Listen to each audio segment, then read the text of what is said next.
উচিত। ফুফা আসলে আমি অনেক চেষ্টা করি ফুফা, তোমার ওই যে একটু গ্যাস্ট্রিকের সমস্যা তো পারি না। এইসব বুঝ দিও না আমাকে, ঠিক আছে?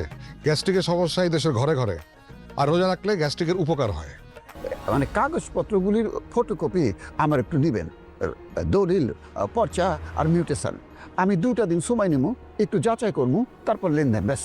ওই ফাদের ব্যাপারে তোর ডিসিশনটা একটু বেশি হার্ড হয়ে গেল না? বাবা আমি যা করছি বুঝে শুয়ে করছি। কিন্তু শুধু রোজা রাখলেই হবে না, নামাজও পড়তে হবে। ইনশাল্লাহ। হ্যালো বন্ধুরা, অবশেষে অধিক অপেক্ষার ফল কিন্তু আমরা পেতে চলেছি নয়, অলরেডি পেয়ে গেছি।